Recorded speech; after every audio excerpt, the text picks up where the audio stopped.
Se você dourava as colinas do engenho de São Martinho, de se inscrever no canal, as bênçãos do céu repousassem sobre aquelas terras. Mas por trás da beleza do casarão de janelas altas, onde cortinas de linho esvoaçavam ao sabor do vento, escondia-se uma tensão que nem o perfume dos jasmins poderia suavizar.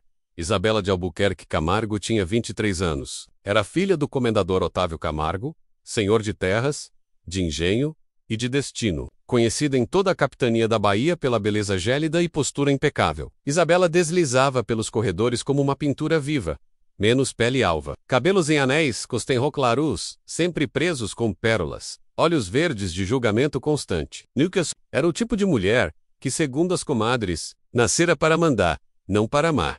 Mas naquele agosto sufocante, algo manchava o nome da família Camargo. Boatos correram como pólvora. Começaram na cozinha do casarão, onde mucamas cochichavam, enquanto mexiam tachos de doce. Passaram pela varanda dos fundos, tomaram as bocas das escravas de ganho e chegaram às visitas que vinham de Salvador. Diziam que um escravo, um dos mais silenciosos e respeitados da casa, se apaixonara por ela. Poor Isabella, um negro da lavoura ousara levantar os olhos para a filha do comendador. E o pior, ela não o rejeitara de imediato. O nome dele era Tobias. Alto, de ombros largos, olhar calado como rio profundo. Desde menino fora comprado para o serviço pesado. Mas nos últimos anos, ganhara espaço no trato com os animais e nas pequenas construções do engenho. Nunca levantara a voz. Nunca desobedecera. Mas alguém menos. Ninguém sabia. Quem menos testemunhou um momento. Um gesto, que durou mais do que o permitido. Na semana anterior, Isabela descera até os currais para observar os cavalos novos. Tobias estava lá. Quando ela tropeçou em uma pedra, foi ele quem a amparou. A mão dele tocou sua cintura por segundos demais. Ela não gritou. Não o empurrou. Apenas olhou. Como serviço. Pela primeira vez, um homem. No dia seguinte, a casa explodiu em cólera. O comendador, com os olhos em sangue, gritou diante da sala principal. Esse negro se esqueceu do lugar dele.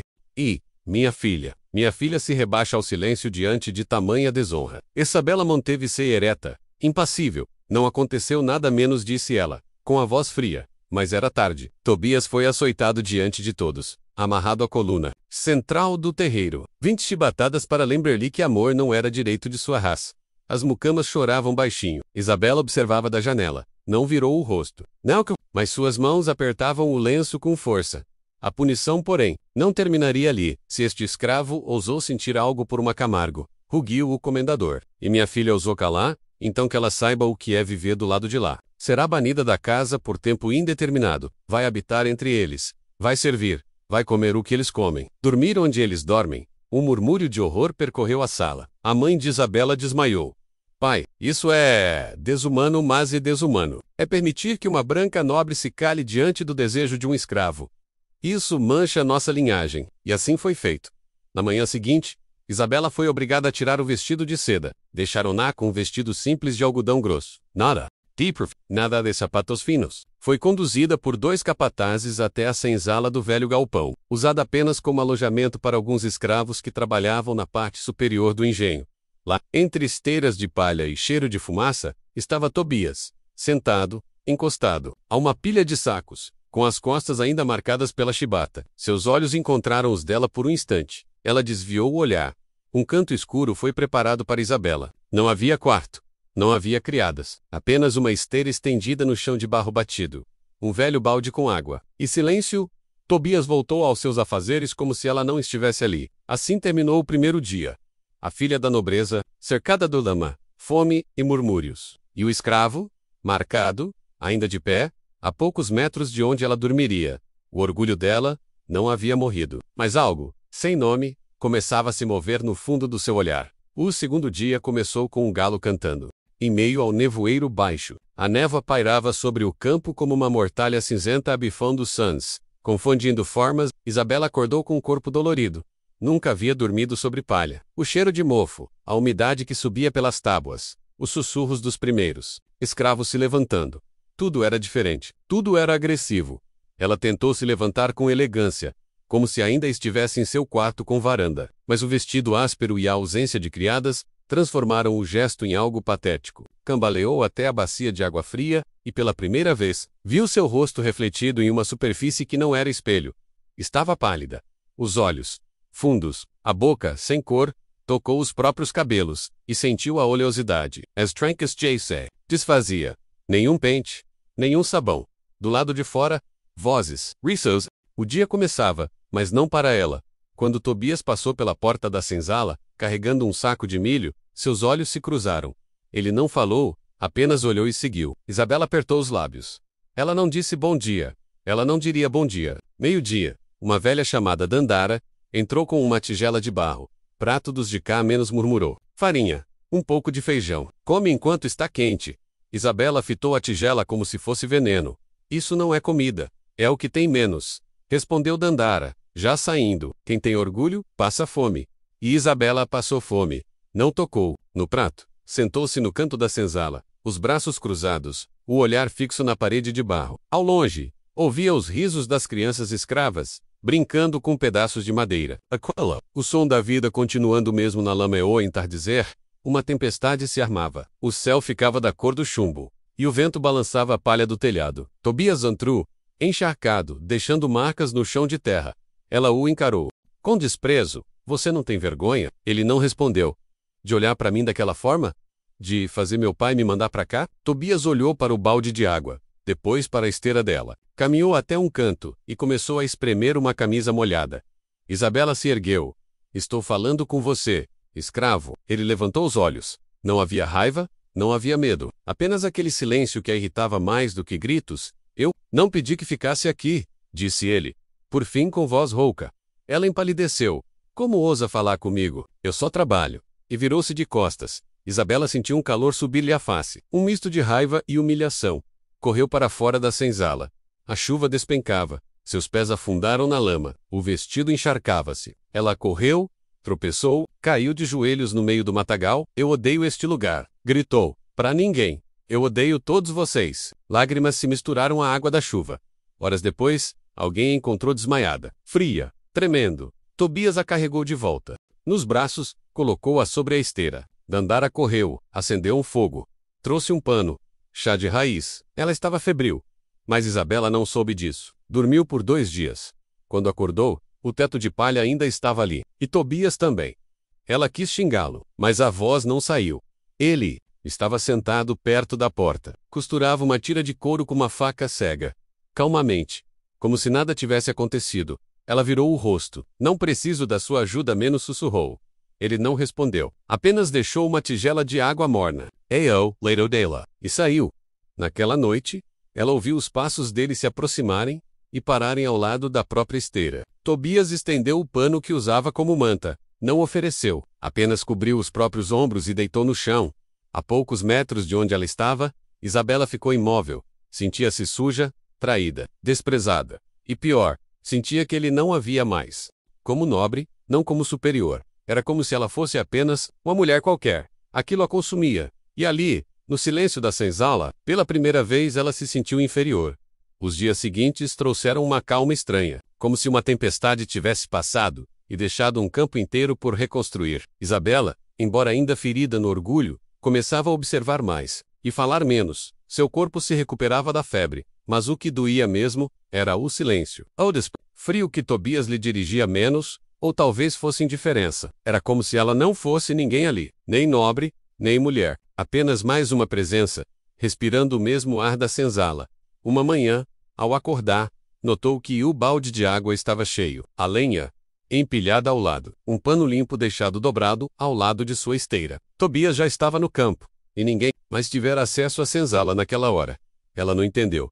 Naquela tarde, saiu para caminhar um pouco, ainda fraca. Passou por ele, enquanto ele carregava um tronco nas costas. Ela diminuiu o passo, observava a força nos braços, o suor que escorria, a forma como os músculos se moviam com precisão e paciência. Nenhuma palavra, nenhuma interrupção. De repente, o tronco caiu com um estalo. Tobias havia escorregado na lama. O capataz correu em sua direção com o chicote na mão. Mas antes que o couro cortasse o ar, Isabela apareceu. Ele escorregou. Gritou. Não é culpa dele. O capataz hesitou. Ela ergueu a voz. Eu vi. Ele não desobedeceu. E se eu ousar encostar esse chicote nele, eu mesma contarei ao meu pai. O homem bufou. Guardou o chicote e se afastou. Contrariado. Tobias permaneceu. De joelhos, sujo de barro. Não olhou para ela, Por que fez isso? Murmurou, ainda sem se levantar. Por quê? Ela engasgou. Porque era injusto, eu sei ergo. Os olhos dele, negros. Afitachen. Não havia raiva, não havia gratidão. Apenas uma pergunta muda. Quem é você agora? Naquela noite, ela dormiu olhando o teto, o som da respiração dele ao lado. O mesmo ritmo. A mesma calma. E começou a lembrar do que ouvira um dia. Que Tobias perdera a mãe aos 9 anos, açoitada por roubar um pão. Que aprendera a construir telhados, sozinho. Que costurava seus próprios sapatos de couro velho. Que nunca pedira nada a ninguém. Ao longo da semana, ela começou a observar melhor. Tobias levantava antes do sol, dava água aos cavalos, limpava os currais, reparava portas. Às vezes ajudava os mais velhos a caminhar, sempre em silêncio, sempre firme. Ela começou a se perguntar: quem era o fraco ali? Um dia, tentou varrer o chão da senzala. O cabo do vassourão escapou das mãos. Tobias, ao ver, aproximou-se, tomou o cabo com firmeza, sem uma palavra, e terminou o trabalho. Quando terminou, deixou a vassoura encostada e saiu. Isabela ficou parada. As mãos tremiam, sentiu, mas uma raiva nova menos de si mesma. Na manhã seguinte, cortou um pedaço de tecido velho. Tentou costurar. O ponto era torto. Tobias observava de longe. Tá errado? Ela perguntou, quase sem perceber. Ele caminhou até ela, ajoelhou-se, tomou a agulha com delicadeza e com paciência, refez o ponto. Ela observava suas mãos, fortes, mas cuidadosas. Você costura melhor que muita dama da corte? Sussurrou. Antes que pudesse se conter, ele ergueu os olhos, surpreso. Mas não disse nada. Naquela noite, Isabela acordou com frio. A manta que tinha era fina. Encolheu-se. Fingiu não notar quando Tobias se levantou devagar. Pegou sua própria manta e a cobriu com cuidado. Depois deitou-se de novo. Em silêncio, ela fingiu dormir, mas seu coração batia forte, muito forte. Na manhã seguinte, quando ele saiu cedo, Isabela ficou olhando a porta por longos minutos. Levantou-se, caminhou até a entrada. Viu à distância, limpando os bebedouros. O sol nascente projetava a silhueta dele sobre o chão de barro. Ela se sentou no batente da porta. Pela primeira vez, não queria mais fugir dali. Algo estava mudando dentro dela. Algo que nem o nome ousava dizer. Os dias ficaram mais quentes. O verão chegava com o peso de um sol implacável, fazendo o ar tremer sobre a terra seca. O engenho fervilhava de trabalho colheita, reparos, transporte. Isabela já não passava as manhãs sentada, na sombra, esperando a fome. Aos poucos, ajudava menos varrendo, lavando peças de roupa menores, trazendo água para quem estava mais distante, não porque alguém lhe ordenasse, mas porque não suportava mais se sentir inútil diante de Tobias. Ele não dizia nada, mas Isabela percebia. Seu olhar ficava mais demorado, menos indiferente, ainda sério, ainda contido, mais humano. Naquela tarde o trabalho era nos currais. Um bezerro recém-nascido tinha a pata presa em uma corda enrolada. Tobias entrou para soltá-lo, mas o animal, assustado, se debateu e acabou derrubando o balde de água sobre os dois. Isabela, que assistia da cerca, correu para ajudar. Agachou-se ao lado dele, ignorando a lama segura e a pata. Vou cortar a corda menos, disse Tobias. Ela obedeceu. O bezerro se acalmou ao sentir as mãos firmes dela, enquanto Tobias cortava com a faca. Quando a corda se soltou, o animal saiu correndo, deixando os dois molhados e rindo de verdade. Pela primeira vez, o riso dele se misturou com o vento. Foi rápido, mas intenso. Isabela percebeu que nunca tinha visto os dentes de Tobias. Era um sorriso calmo, que não pedia licença para existir. O riso se apagou tão rápido quanto veio. Os dois se encararam, respirando fundo. Um instante longo demais. Um instante proibido. Nos dias seguintes, a aproximação ficou mais evidente. Isabela passou a carregar pequenos baldes de água até o campo, onde ele trabalhava. Às vezes, Tobias aceitava com um aceno. Outras, dizia baixinho, não precisa, mas bebia mesmo assim. Ela começou a aprender tarefas simples: separar sementes, trançar cordas, consertar buracos na cerca. Ele a ensinava, poucas palavras, mas sempre demonstrando com as mãos. Certa vez, ao ver que ela errava um nó, Tobias aproximou-se, pegou as mãos dela para guiá-las. O toque foi breve, mas suficiente para acender algo nos dois. As mãos dele eram quentes, calejadas, e o coração de Isabela bateu descompassado. Ela puxou as mãos rapidamente, mas não conseguiu esconder o rubor no rosto. Naquela noite, enquanto o resto da senzala dormia, Isabela estava sentada perto da porta, costurando um pedaço de pano. Tobias entrou, cansado, com o corpo suado e as costas doloridas. Viu ali, a luz fraca da lamparina. Ainda? Acordada? Perguntou. Ela assentiu. Não consegui dormir. Ele ficou de pé, observando-a, por alguns segundos, e então se aproximou para olhar a costura melharu muito. Disse, com um leve sorriso. Isabela ergueu o rosto. O silêncio se prolongou. Ela sentiu a respiração dele próxima. Sentiu o cheiro da madeira e do couro impregnados em sua pele. Por um instante, achou que ele iria tocá-la. Mas Tobias recuou. Boa noite, sinhá. E foi deitar-se. Isabela continuou ali, imóvel, sentindo uma mistura de frustração e alívio. Queria que ele tivesse ficado, mas algo dentro dela temia o que poderia acontecer. 2 dias depois, o momento mais simbólico veio durante a festa de São João, celebrada mesmo entre os escravos. Havia fogueira, cantoria, dança. Isabela observava à distância, sentada em um banco improvisado. Uma menina pequena puxou sua mão, convidando-a para dançar. Isabela riu, negando, mas então Tobias se aproximou, com o olhar sereno, e disse, é só seguir o passo. Ela hesitou. Eu não sei. Ele estendeu a mão. Isabela sentiu todos os olhares da senzala sobre ela, mas ignorando o mundo, pousou a mão sobre a dele. Tobias a guiou nos primeiros passos. Era uma dança simples, ancestral, marcada pelo som das palmas e tambores. Ela errava, pisava no pé dele, e ria. Ele ria também, um riso contido, mas verdadeiro. O calor da fogueira iluminava o rosto dele, e naquele instante, Isabela percebeu. Ela já não se importava com as regras que a trouxeram ali. Quando a música terminou, ela não soltou a mão dele imediatamente. Ficaram lado a lado, respirando o mesmo ar, sem palavras. Naquela noite, ela se sentou ao lado dele pela primeira vez, sem dizer nada, apenas ouvindo o som da respiração e o crepitar da fogueira distante, e ele não se afastou. O amanhecer daquele domingo trouxe um silêncio, pesado, o tipo de silêncio que antecede a notícia ruim. Isabela acordou cedo, mas Tobias já não estava na senzala. Saiu para procurá-lo, e o encontrou perto do curral, consertando a trave quebrada de um portão. Ela se aproximou, mas antes que pudesse falar, ouviu vozes ao longe. Eram conhecidas demais, a de seu pai, o comendador, e a de sua tia Margarida, sempre afiada como faca. Eu já disse, Otávio, essa sua filha está sendo comentada na cidade inteira. Dizia a tia. Gente dizendo que ela dança com escravos, que ri com eles, que senta no mesmo banco. Isabela congelou. Tobias também ouviu, e parou o trabalho, mas não se virou. O comendador respondeu com voz grave, se isso for verdade, vou por um fim. A tensão chegou ao auge naquela tarde. Um mensageiro foi enviado à senzala, assim a Isabela deve se apresentar na sala principal. Ela sabia o que estava por vir. Tobias, que estava sentado afiando uma lâmina, levantou os olhos. Não disse nada, mas seu olhar parecia dizer, cuidado. Na sala principal, todos estavam reunidos. Seu pai, sua mãe pálida, a tia Margarida, alguns capatazes e até 2 vizinhos ricos, convidados para testemunhar a correção. Isabela de Albuquerque Camargo menos começou o pai, a voz firme. Você mancha o nome de nossa família. Eu não manchei, nada menos respondeu, sem baixar os olhos. Apenas tratei um homem com respeito. Um escravo, Isabela, gritou a tia. Respeito é uma coisa, intimidade é outra. O comendador levantou-se. Tobias será vendido. Amanhã mesmo, Landsdaqui, e você voltará para o seu quarto. As palavras bateram nela como um soco. Não! O grito escapou, antes que pudesse pensar. Ele não fez nada errado. O pai estreitou os olhos. Está defendendo? Ela respirou fundo. Tô dizendo a verdade. O silêncio caiu pesado. Todos entenderam. Ela estava admitindo mais do que queria.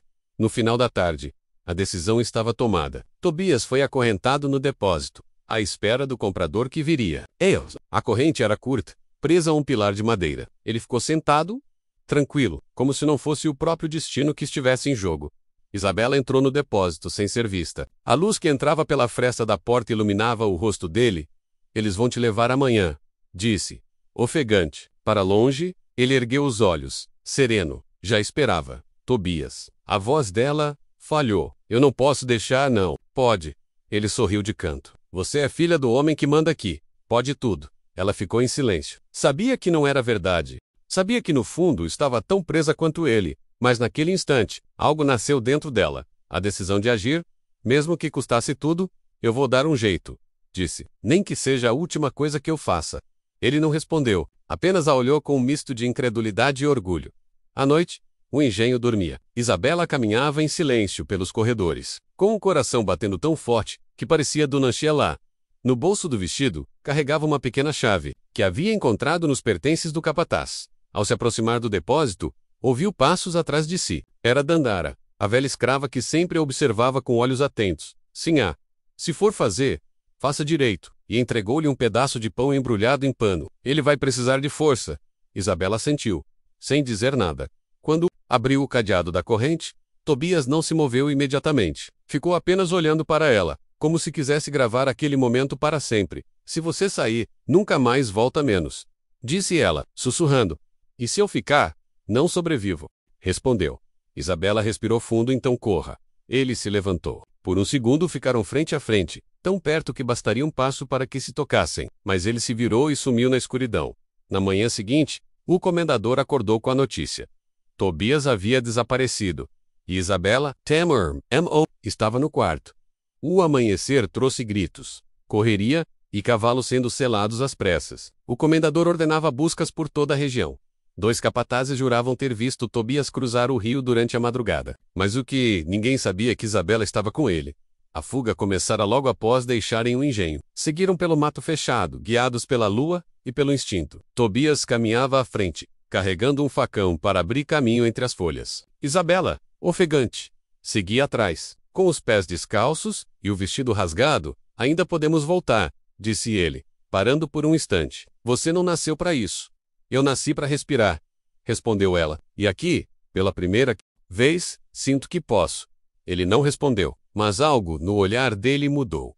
Caminharam por horas, até chegar a um pequeno casebre, abandonado perto de um manguezal. O sol ainda não havia nascido por completo, e o ar estava frio. Tobias acendeu um fogo improvisado. Isabela sentou-se ao lado de Lee. Ficaram em silêncio por um tempo, ouvindo apenas o som distante da maré. Eles vão te caçar até o fim, disse ele. Por fim, então que me caçem, ela o encarou. Mas não vou voltar. O fogo refletia nos olhos dela. E Tobias sabia que aquela decisão não era impulso. Ela estava queimando as pontes por trás de si. Por 2 dias ficaram. Tobias caçava pequenos peixes e coletava frutos. Isabela aprendia rápido e até riu quando conseguiu acender uma pequena chama sozinha. Era um riso diferente, sem a dureza que carregava no engenho. Na terceira noite, porém, ouviram vozes. A cavalaria estava próxima. Precisa ir agora, disse ele. Sério, eu vou distrair. Não. Ela segurou o braço dele. Se formos, vamos juntos. Tobias hesitou, mas não houve tempo para discussão. 2 capatazes surgiram com tochas. O reflexo das chamas no mangue fez o casebre parecer um navio em chamas. Correram. O terreno enlameado atrasava cada passo. Tobias ia à frente, ajudando-a a não afundar. Mas, em uma curva estreita, um dos capatazes alcançou Isabela e a puxou pelo braço. Ela gritou. Tobias voltou como um raio. Um soco seco derrubou o homem na lama. O outro levantou a arma, mas Tobias se colocou entre ele e Isabela. Estampido ecoou na noite. Isabela só percebeu o que acontecera quando sentiu o peso de Tobias cair sobre ela. Ele ainda respirava, mas o sangue escorria pelo lado do corpo. Corre, murmurou ele. Eu não vou te deixar, gritou, segurando-o. Corre, Isabela. Vive. Ela chorava, sacudindo-o, mas os capatazes já estavam caídos. Um golpe certeiro de Dandara, que surgira das sombras com um pedaço de madeira. A velha, ofegante, gritou. Rápido, ô barco! Isabela ajudou Tobias a caminhar até um pequeno bote escondido entre as raízes do mangue. Remara em silêncio até alcançar a outra margem, onde um velho pescador os esperava. Ele os levou para um povoado afastado, onde ninguém perguntava o passado de ninguém. Tobias se recuperou, mas a ferida o deixou com cicatriz profunda. Isabela passou os dias cuidando dele, lavando a ferida, trocando curativos. Aos poucos, o corpo dele sarava menos. E o dela, também. Não o corpo físico, mas o orgulho que antes a impedia de viver. Viviam agora em uma pequena casa de madeira, perto do Marpt. Tobias pescava, ela costurava e vendia pequenas peças na feira. Ninguém ali os chamava de sinhá ou escravo. E numa tarde calma, enquanto o sol se punha sobre as ondas, Isabela disse: Eu perdi meu nome, minha casa, minha família. Tobias olhou para ela preocupado. Ela sorriu, mas ganhei algo que vale mais. Ele se aproximou, segurando o rosto dela com cuidado. O beijo que veio foi lento, demorado, como se selasse uma promessa silenciosa. Não havia testemunhas. Não havia donos. Não havia correntes. Anos depois, ainda se contava a história da filha de um senhor de engenho, que fugiu com um escravo, e nunca mais voltou. Alguns diziam que ela morreu no mar, Outros, que viveu escondida até o fim dos seus dias. Mas, para quem passou pela praia ao entardecer, às vezes era possível ver um casal sentado na areia, de mãos dadas, olhando o horizonte. E, no fundo, sabiam que aquilo não era lenda. Porque liberdade, quando se divide nunca diminui, apenas se multiplica.